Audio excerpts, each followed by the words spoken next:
स्वागत आहे तुमचं यश आराध्य यूट्यूब चॅनलमध्ये। तुम्ही हा प्रश्न नक्कीच ऐकला असेल किंवा या 2-4 दिवसांमध्ये किंवा जसंच ऍडमिशनचं चालू झालंय तसं नवीन एक गोष्ट तुम्ही ऐकली असेल, प्रायव्हेट युनिव्हर्सिटी, डीम्ड युनिव्हर्सिटी किंवा ऑटोनॉमस कॉलेज किंवा नॉन ऑटोनॉमस कॉलेज हा एक नवीन प्रकार आहे आणि मुलांच्या मनामध्ये प्रश्न नक्की पडलाय की मी ऑटोनॉमस मध्ये जाऊ की नॉन ऑटोनॉमस मध्ये जाऊ, प्लेसमेंट्स कुठे चांगले असणार आहेत, स्कॉलरशिप मिळणार की नाही, किंवा मला तिथे जाऊन काय फायदा होणार आहे, प्रोज काय असणार आहेत आणि कॉन्स काय असणार आहेत, ते प्रत्येक मुलाच्या मनामध्ये पडलेले प्रश्न आहेत। आजच्या व्हिडिओमधून आपण तेच क्लिअर करण्याचा प्रयत्न करूया। At the end of the video तुम्हाला हे नक्की क्लिअर असेल की आपण ऑटोनॉमस मध्ये गेलं पाहिजे की नॉन ऑटोनॉमस मध्ये गेलं पाहिजे। जर तुम्ही चॅनलवर नवीन असाल तर चॅनलला सबस्क्राईब करायला विसरू नका, कारण असे engineering admission related latest update आणि जे तुमच्या मनातले डाऊट्स असतील ते नक्कीच या येणाऱ्या काळामध्ये तुम्हाला या चॅनलवर तुमचे सॉल्व्ह होणार आहेत।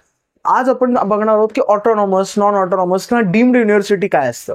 समजून घ्या, जे इंजिनिअरिंग कॉलेजेस आहेत त्याच्यामध्ये काही प्रकार केले, थोडं इंट्रोडक्शन मी तुम्हाला देईन, मग आपण हे टॉपिक्स कव्हर करूया। सगळ्यात पहिले समजून घ्या, इंजिनिअरिंग कॉलेजला काही प्रकार केलेत, ऑटोनॉमस, नॉन ऑटोनॉमस किंवा डीम्ड। ऑटोनॉमस म्हणजे काय पहिले समजून घेऊया। पहिले मी थोडं नॉन ऑटोनॉमस समजून सांगतो। बघा काय होतं, नॉर्मली आतापर्यंत तुम्हाला जे माहिती आहे की इंजिनिअरिंग कॉलेजेस असतील जे तुम्ही एक्सपेक्ट करताय आणि त्यांच्यावर एक युनिव्हर्सिटी असते। जसं की पुण्याचा विचार केला तर सावित्रीबाई फुले पुणे युनिव्हर्सिटी आहे, तुम्ही मुंबईचा विचार केला तर मुंबई युनिव्हर्सिटी आहे, ठीक आहे। अशा वेगवेगळ्या युनिव्हर्सिटीज आहेत, त्या रिजनच्या एका राज्य काय म्हणताय आपल्या डिस्ट्रिक्टच्या एक युनिव्हर्सिटीज आहेत किंवा एका रिजनच्या युनिव्हर्सिटीज आहेत आणि त्या युनिव्हर्सिटीज अंडर हे सगळे कॉलेजेस येतात आणि जसं तुम्हाला माहिती आहे सगळे जे एक्झाम्स वगैरे युनिव्हर्सिटी सेट करते आणि कॉलेजेस वगैरे शिकवत हे सगळं करत असतात, ठीक आहे। हे लॉजिक आपलं नॉर्मल। आता हे ऑटोनॉमस काय प्रकारे समजून घ्या। ऑटोनॉमस मध्ये जे काही कॉलेजेस आहेत त्यांच्या ज्या एक्झाम्स आहेत, त्यांचा जो सिलेबस आहे, त्यांच्यावर थोडक्यात जो लक्ष ठेवण्याची जिम्मेदारी आहे ती स्वतः कॉलेजची आहे, ओके। नॉन ऑटोनॉमस मध्ये काय होत होतं, सगळं जे कोण बघणार आहे म्हणजे यांचा करता धरता कोण होता, हे युनिव्हर्सिटी होती। युनिव्हर्सिटीने म्हणलं की उद्या याचा पेपर तो उद्या त्याचाच होणार, युनिव्हर्सिटी पेपर डिसाईड करणार, सगळ्या गोष्टी डिसाईड कोण करणार, युनिव्हर्सिटी, आणि त्यांच्या नियमावलीप्रमाणे हे नॉन ऑटोनॉमस कॉलेज चालणार, करेक्ट। पण हे जे ऑटोनॉमस कॉलेजेस आहेत यांच्यात काय फरक आहे, स्वतःची नियमावली हे स्वतःच ठरवतात, यांचा स्वतःचा सिलेबस हा स्वतःच ठरवतात, परीक्षा कधी घ्यायची, कोणत्या वेळेत घ्यायची, पेपर काय असणार आणि कोणी चेक करणार, हे सगळेचे सगळे अधिकार या कॉलेजेसला असतात, ठीक आहे। तर हा झाला फरक बेसिक ऑटोनॉमस आणि नॉन ऑटोनॉमस। आपल्याला डेप्थ मध्ये जायचं पण वरवर काय समजलं पाहिजे, यांना सगळे स्वतःचे अधिकार आहेत, पण बाकीचे जे नॉन ऑटोनॉमस कॉलेजेस आहेत यांना मात्र युनिव्हर्सिटीचं ऐकावं लागत असतं, ठीक आहे। सो हे झालं ऑटोनॉमस आणि हे झाले नॉन ऑटोनॉमस। आता समजण्यासारखी गोष्ट काय, अजून एक याच्यामध्ये प्रकार आहे डीम्ड युनिव्हर्सिटीज, ओके। बघा, एका युनिव्हर्सिटी अंडर 2 प्रकारचे कॉलेज येतात, ऑटोनॉमस किंवा नॉन ऑटोनॉमस। जे कॉलेजेस स्वतःलाच युनिव्हर्सिटी म्हणून डिक्लेअर करतात किंवा स्वतःच ते युनिव्हर्सिटी लेवलचे असतात त्यांना आपण डीम्ड कॉलेजेस म्हणतो, ठीक आहे। म्हणजे ते कोणत्या युनिव्हर्सिटीच्या अंडर येत नाही, ती स्वतःच एक युनिव्हर्सिटी असतात। तसं एक एक्झाम्पल म्हणून मी तुम्हाला सांगतो, ते म्हणजे MIT वर्ल्ड पीस युनिव्हर्सिटी, ठीक आहे। ती स्वतःच एक युनिव्हर्सिटी आहे म्हणून त्यांना काय म्हणलं जातं, डीम्ड कॉलेज। ते कोणत्या युनिव्हर्सिटी अंडर येण्याचा त्यांचा काही संबंध आहे का, नाही, ठीक आहे। बट युनिव्हर्सिटी अंडर 2 प्रकारची कॉलेजेस येतात, एक ऑटोनॉमस, एक नॉन ऑटोनॉमस।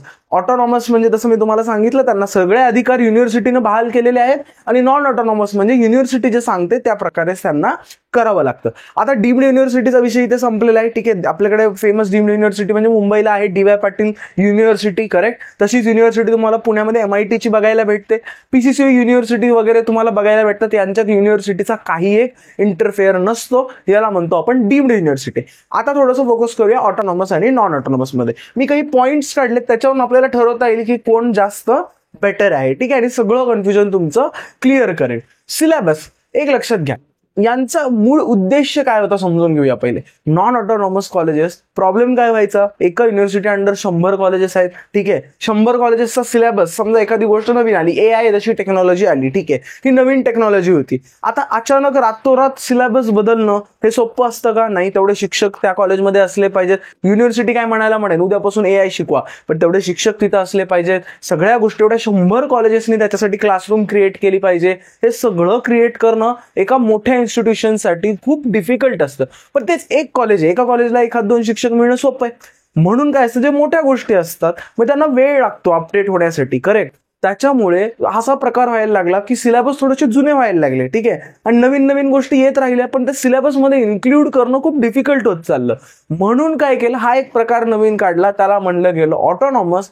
बघा, एक कॉलेज आहे, ते त्यांच्यापुरता सिलेबस खूप इझिली अपडेट करू शकतात. एक धडा अपडेट करायचा आहे, त्यांचे 70-80 मुलं आहेत, त्यांच्यापुरता त्यांनी अपडेट केला, तेवढ्यापुरता तेवढा एखादा वाटल्यास त्यांनी शिक्षक शिकवला आणि ते करू शकतात. करेक्ट, कारण ते स्ट्रेंथ कमी आहे. पण युनिव्हर्सिटी असं रातोरात काही करू शकते का? नाही, कारण त्यांच्या अंडर 100 कॉलेजेस आहेत, तेवढे शिक्षक मिळणं, तेवढ्या सगळ्या गोष्टी होणं इझी नसतं. मग हा पहिला प्रकार झाला, सिलेबस अपडेटेड असावा याच्यासाठी ऑटोनॉमस किंवा नॉन ऑटोनॉमस हे क्लासिफिकेशन केलं गेलं. बट असा काही फरक आहे म्हणूया की बाबा आता ऑटोनॉमस मध्ये इतकं काहीतरी वेगळं शिकवलं जातंय की म्हणजे युनिव्हर्सिटीचा सिलेबसच वेगळा आहे, अशातला भाग नाहीये. वर बघता सगळं सारखं, एखादा धडा इकडे तिकडे, थोडाफार सिलेबस इकडे तिकडे. पण असं नाही म्हणता येणार की खरं हे उद्देश हा होता, पण असा काही फार मोठा फरक केला अशातला भाग नाहीये.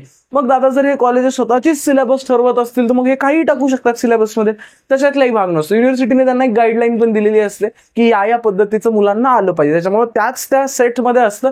पण काय होतं, थोडं काही सिलेबस थोड्या डेप्थमध्ये जातात किंवा ऍडव्हान्स थोडंसं काहीतरी त्याच्यात शिकवलं जातं, जेणेकरून मुलांना थोडासा फायदा होतो. फॉर एक्झाम्पल एक मी तुम्हाला सांगतो बघा, ओव्हरऑल काय होतं, पुणे युनिव्हर्सिटीमध्ये एक पायथन फक्त आत्ता शिकायला होतं मुलांना. पण जेव्हा आपण VIT मध्ये जातो, ते ऑटोनॉमस असल्यामुळे त्यांनी काय केलं, C++, पायथन, त्यांना माहिती आहे काळाची गरज आहे, तिन्ही सब्जेक्ट त्यांनी फर्स्ट इयरलाच मुलांना शिकवून टाकले. करेक्ट, त्याच्यामुळे काय होतं, थोडंसं त्यांना त्याच्यामध्ये हे भेटतं. बट असं काही नाहीये की काहीतरी वेगळं C++ तुम्हाला सिलेबसमध्ये नव्हतं युनिव्हर्सिटीच्या मुलांना. असं सिलेबसमध्ये थोडासा डिफरन्स या कॉलेजेसना करता येत असतो. बट ओव्हरऑल सिलेबसमध्ये मी टाय धरेन असं काही मी म्हणणार नाही की ऑटोनॉमस आहेत म्हणून सिलेबस सोपा होतो, असं काही होतं, अशातला काही एक भाग नाहीये. त्याच्यामुळे मी त्या दोघांनाही सेम पॉईंट देईन. ऑटोनॉमस नॉन ऑटोनॉमस सिलेबसच्या बाबतीत सारखे असतात. एक्झाम्स, आता एक्झाम्स इथेच सगळ्यात मेन प्रॉफिट होतो ऑटोनॉमस कॉलेजेसचा. बघा, तुम्ही 9वी किंवा 11वी तुम्ही एक्झाम्स दिलेत, याचे पेपर कोण सेट करायचं रे? आपण तेव्हाही खूप सिरियस होतो, पण याचे पेपर सेट कोण करायचं? तुमचं कॉलेजच करायचं किंवा तुमची शाळाच करायची. आणि ते चेक पण कोण करायचं? तुमची शाळाच करायची, तुमचं कॉलेजच करायचं.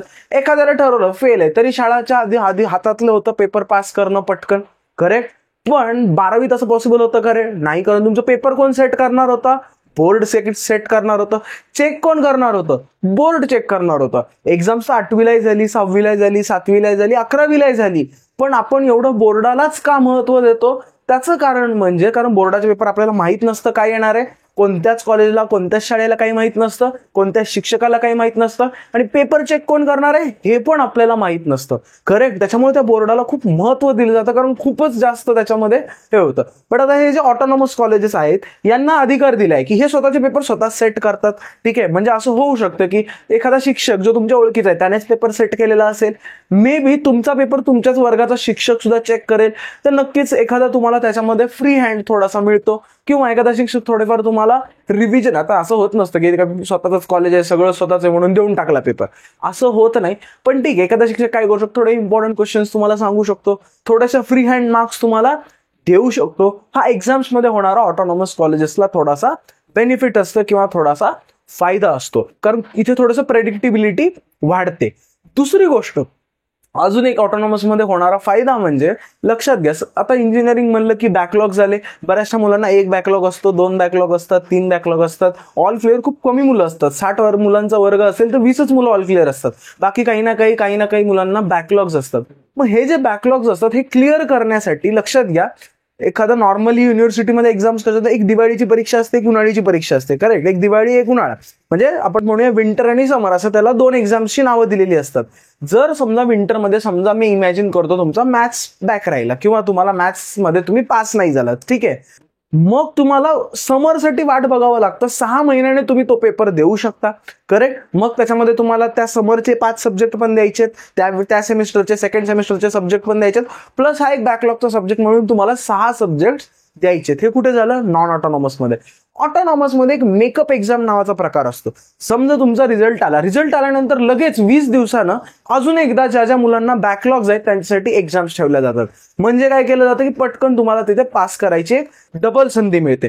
म्हणजे एखादा मुलगा फेल झाला तर त्याला 6 महिन्याने वाट बघावं लागतं, प्लस त्या सेमिस्टरचे पण एक्झाम्स द्यावे लागतात, प्लस बॅकलॉगचे द्यावे लागतात, त्यामुळे त्याच्यावर प्रेशर येतं.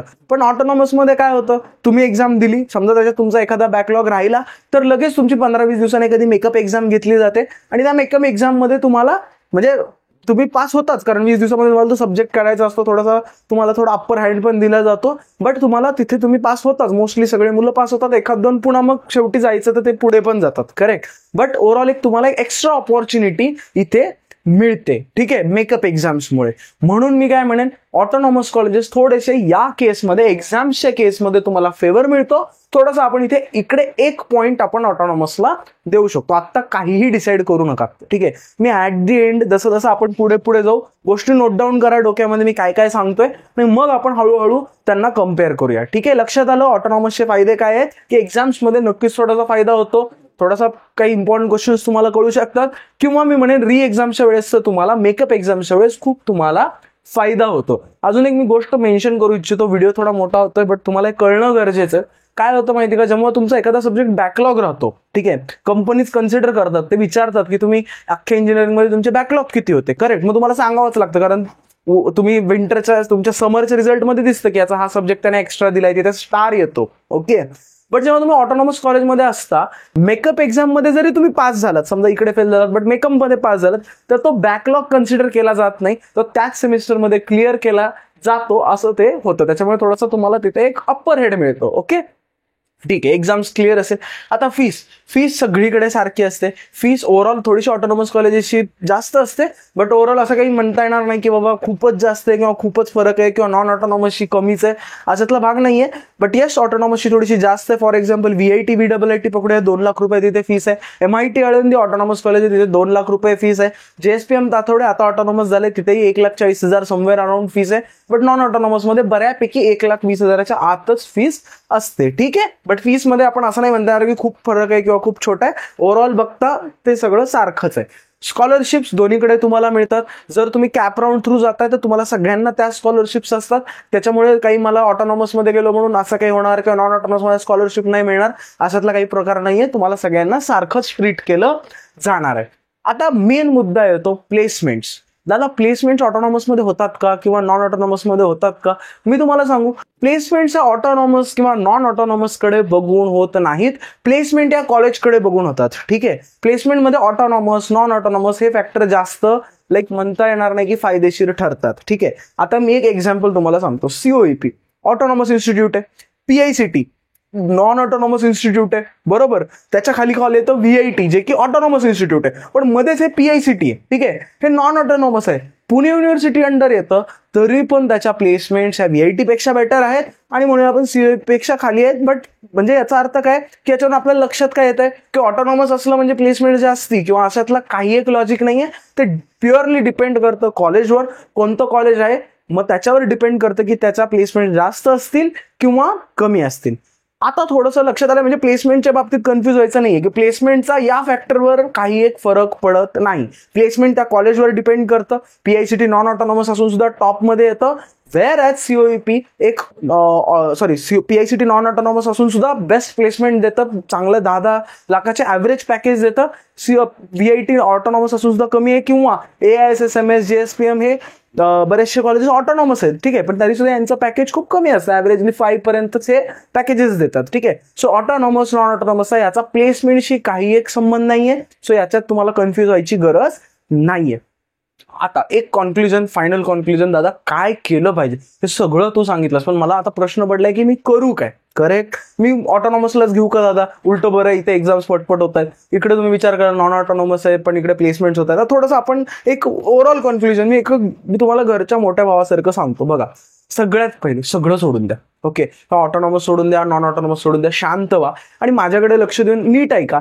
मला एक सांगा, इंजिनिअरिंग करतोय कशासाठी? ओके, इंजिनिअरिंग आपण करतोय आपल्या स्वतःच्या पायावर उभं राहण्यासाठी, करेक्ट.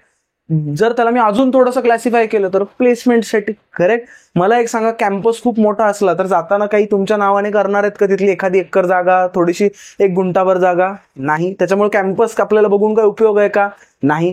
कॉलेज कुठं आहे हे बघून उपयोग आहे का? नाही. आपण हे सगळं करतोय कशासाठी? थोडं अल्टिमेट गोल काय? चांगल्यातली चांगली प्लेसमेंट मिळाली पाहिजे. आणि मी जसं सांगितलं, प्लेसमेंटचा आणि ऑटोनॉमस नॉन ऑटोनॉमसचा संबंध काहीच नाहीये, ओके. मग लक्ष काय केलं पाहिजे तुम्ही बाळांनो? जे चांगलं कॉलेज ते मी बघणार, मी ऑटोनॉमस नॉन ऑटोनॉमस बघणार नाही. हा, जर 2 सेम लेवलचे कॉलेजेस आहेत त्याच्यामध्ये जर तुम्हाला चॉईस करायची ऑप्शन मिळाली तर मग तुम्ही ऑटोनॉमस सिलेक्ट करा, ठीक आहे. बट मी ऑटोनॉमससाठी PICT सारखं कॉलेज सोडतो किंवा मी एखादा असं चांगलं कॉलेज जे की प्रायव्हेट आहे, ठीक आहे, जे की युनिव्हर्सिटी अंडर येतं ते मी सोडतो, हे जर तुम्ही करत असाल तर तुम्ही चूक करताय. करेक्ट. त्यामुळे सगळ्यात पहिलं मी लिस्ट बनवताना किंवा मी प्रेफरन्स देताना मी काय विचार केला पाहिजे, ज्या कॉलेजची प्लेसमेंट जास्त तिथे मी जाणार. मी याचा विचार करणार नाही की ते ऑटोनॉमस आहे की नॉन ऑटोनॉमस आहे. हा, जर असं असेल की दोन्ही कॉलेज सेम लेवल आहेत तर तेव्हा आपण विचार करूया की त्या ऑटोनॉमसला आपण प्रेफर नक्की करू. आय होप सगळ्यांना हे गोष्टी क्लिअर आहेत. कारण लक्षात घ्या बाळांनो, सगळं चालू कशासाठी आहे आणि मेहनत कुठेही करायची. तिकडेही 5 विषय आहेत, तिकडेही 5 विषय आहेत. आपण एवढे हे आहेत का की बाबा नाहीच मायाचा अभ्यास नाही होणार अशातलं आहे का? नाही. आपण जिथे मेहनत करणार तिथे आपल्याला मार्क पडणारच, ठीक आहे. आणि अजून एक तुम्हाला गोष्ट मी सांगतो. तुम्हाला वाटत असेल की अरे ऑटोनॉमस मध्ये गेलं म्हणजे सगळंच भारी आहे. मी एक गोष्ट तुम्हाला सांगतो, लक्षात घ्या. ऑटोनॉमस मध्ये शिक्षकांना खूप अधिकार आहेत. ओके. जसं प्रोज असतात ना, जसं दिसते की अरे शिक्षक मार्क्स देतील, काही काही शिक्षक थोडेसे प्रश्न सांगतील, तुम्हाला असं मनातल्या मनात वाटतं. असं होणार नाहीये, पण तुम्हाला वाटतं की अरे नाही यार थोडासा फायदा तर आहेच. तसं अजून एक नुकसान सुद्धा तेवढंच असतं. एखाद्या शिक्षकाशी तुमची थोडीशी चकमक झाली किंवा तुमचं काहीतरी भांडण झालं किंवा थोडंफार तुम्ही त्या शिक्षकाला तुम्ही नाही आवडलं, ठीक आहे, तुम्ही कितीही मार्क घ्यायचा प्रयत्न करा, तो शिक्षक तुम्हाला प्रॅक्टिकलमध्ये फेल करू शकतो, वायव्यामध्ये फेल करू शकतो किंवा थेअरीमध्ये पेपर फेल करू शकतो. त्याच्यामुळे ऑटोनॉमस कॉलेजेसमध्ये शिक्षकाला इतकं भिवून राहावं लागतं. शिक्षकाने म्हणला सूर्य इकडून येतो, इकडून येतो म्हणला इकडून, जमिनीतून येतो म्हणला तरी तो जमिनीतून येतो, एवढं तुम्हाला शिक्षकांच्या आज्ञेत राहावं लागेल. नॉन ऑटोनॉमस मध्ये काय होतं, तुमची शिक्षकाशी खूप दुश्मनी आहे. तुम्ही प्रॅक्टिकलचे 30च मार्क त्याच्या हातात असतात. बाकी तुम्ही ते युनिव्हर्सिटीमध्ये जाणार आहे पेपर, ठीक आहे. तुमच्या कॉलेजमध्ये आता 12वीत किती दुश्मनी असली, काय होतं, त्यांच्या हातात ते 30 मार्क होते. बाकी 100 मार्काचा पेपर तुमच्या हातात होता, तुम्ही कसं लिहिणार? करेक्ट. त्याच्यामुळे हा पण एक कॉन असतो त्याच्यामध्ये. जसं प्रोज असतात तसं कॉन्स असतात, ठीक आहे. बट ओव्हरऑल विचार करता ऑटोनॉमस चांगली गोष्ट आहे. बट पहिले प्लेसमेंट्स बघायच्या. ऑटोनॉमस नॉन ऑटोनॉमस या भानगडीत पडायचं नाही. मी बॉटला ट्रेन करतोच आहे. बॉटला मी एक नवीन क्वेश्चन आज ऍड करतोय की पुण्यामध्ये कोणते कोणते ऑटोनॉमस कॉलेजेस आहेत. आता रात्रीचे आई गेस 2-3 वाजलेत, बट मी प्रयत्न करेन की त्याच्यामध्ये तो क्वेश्चन ऍड करायचा, म्हणजे इथून पुढे ज्यांना लिस्ट पाहिजे त्यांना ती इझिली भेटेल किंवा उद्यापर्यंत मी तो नक्कीच बॉट अपडेट करणार आहे. आय होप प्रत्येकाला हा व्हिडिओ आवडला असेल. थोडासा लेंदी झाला असेल पण टॉपिक क्लिअर झाला असेल. करेक्ट. आणि तुम्ही सगळेजण आता करेक्ट डिसिजन स्वतःसाठी घेऊ शकता. हा जर व्हिडिओ आवडला असेल तर चॅनलला सबस्क्राईब करायला विसरू नका. व्हिडिओ कसा वाटला कमेंट सेक्शन मध्ये अजिबात कळवायला विसरू नका, कारण तेच उद्याच्या व्हिडिओ बनवण्यामागे मोटिवेशन असतं. अजून असे कोणते व्हिडिओज तुम्हाला हवेत तेही मला कमेंट सेक्शन मध्ये कळवायला विसरू नका. भेटूया आपण नेक्स्ट व्हिडिओमध्ये.